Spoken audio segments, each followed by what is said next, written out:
All right, let's dive into one of the biggest paradoxes in modern software: microservices. We build them to be small and independent, which is great. But our data needs to be connected and consistent. So how in the world do you get the best of both worlds without creating a total data disaster? That's what we're going to figure out. And this really is the core of it all. To get that speed and flexibility we all want, we break our big applications into these tiny independent services. But what's the catch? Well, we also shatter our database, that single source of truth, into a dozen different pieces. And that creates this massive challenge. How do you put Humpty Dumpty back together again when it really, really matters? So we're stuck in this fundamental tug of war.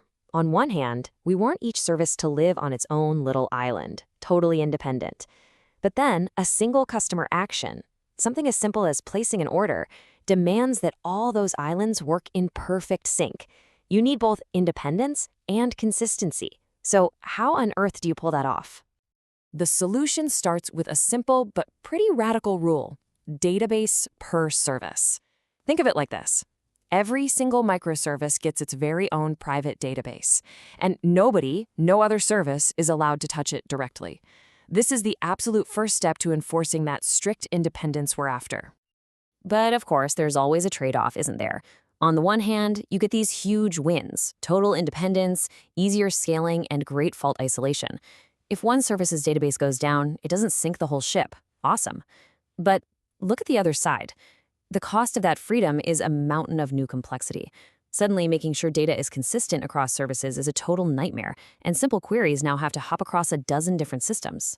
It's the classic no free lunch scenario. Okay, so we've accepted the challenges. Now, how do we turn one of those things, the freedom to choose our own tech, into a massive strength? Well, this leads us to a really powerful idea: using the right tool for the job. And that idea has a name: polyglot persistence.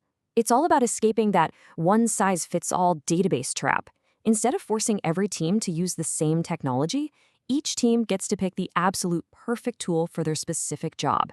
They can optimize for exactly what their service needs. Let's look at a few examples of what I mean.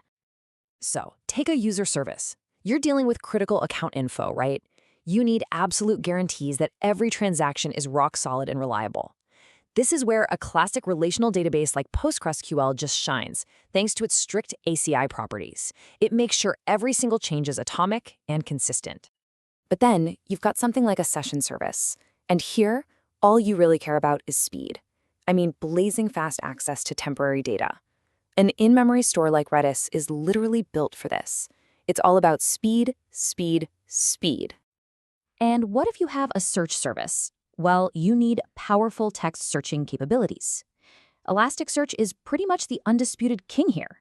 And finally, for a file service that's storing things like images or PDFs, you don't even need a traditional database. You need an object store like AWS S3. So look at that: 4 different services, 4 completely different data technologies. That is the power of polyglot persistence in action.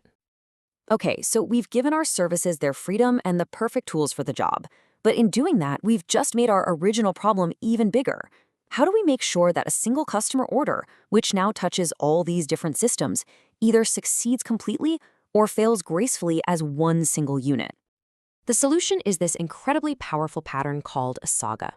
Instead of one giant all-or-nothing transaction, a saga breaks the whole process into a series of small, local steps. Each service just does its part. And here's the magic. If any of those steps fails, the saga triggers a series of compensating actions that gracefully roll back the steps that already succeeded. It's like a self-correcting workflow that knows how to clean up its own messes.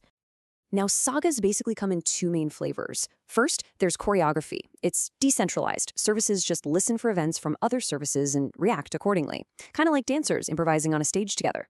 Then you have orchestration, which is centralized. A single conductor service tells everyone else exactly what to do. One is super flexible but can be tough to debug. The other is easier to follow but can become a single point of failure. So let's just walk through a choreographed saga, the happy path. It all starts with the order service, which shouts out, "Hey, an order was created." The payment service is listening, hears that, processes the payment, and then shouts out, "Payment processed."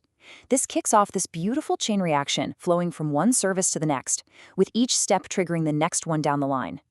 But this is where the real magic happens. what if something breaks? Let's say the inventory service fails. It can't reserve the items. That failure is also an event. The payment service sees this and triggers its compensating action. It refunds the payment. Then the order service sees the refund and triggers its compensating action. It cancels the order. The whole system just automatically and gracefully unwinds itself, leaving everything in a perfectly consistent state. It's fantastic. Now, sagas are incredible for managing these complex workflows, but there's another related pattern that takes this whole event-driven idea and pushes it to a completely new level. It's a pattern that totally changes how we think about storing data in the first place. It's called event sourcing. And here's the big mental shift. Instead of storing the current state of something, like a customer's address, you store every single change that ever happened to it as a permanent event. Address added, address updated, address changed again. The current address isn't just one row in a database anymore, it's the final result of replaying that entire story of events from the beginning. So why would you go through all this trouble? Well, the payoff is huge. You get a perfect, unchangeable audit log of everything that's ever happened.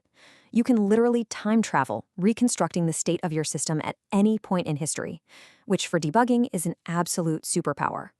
And of course, it fits hand in glove with other event-driven patterns like sagas. All right, let's put all the pieces together. We're going to trace a single e-commerce order from start to finish and see how all 4 of these patterns, database per service, polyglot persistence, sagas, and event sourcing, work together in perfect harmony. This table is basically the blueprint. Check out that first row. The order service uses PostgreSQL. That's our database per service and polyglot persistence right there. Its action creates order is the first step in our saga, and the result is an unchangeable order created event. That's event sourcing. You can see how each row tells the exact same story, showing how all these patterns just weave together to create a really robust, coherent system. And that is the key takeaway here. These patterns aren't just some abstract academic theories. They are a practical, honest-to-goodness blueprint. They give us a real way to balance those 2 competing forces we started with, the freedom of individual services and the rock-solid reliability that the entire system needs to survive. So I'll just leave you with this one last thought. As your own systems get bigger and more complex, and they will, that complexity isn't optional. The real question is your data strategy a solid foundation ready for that growth, or is it a ticking time bomb just waiting to go off? Something to think about.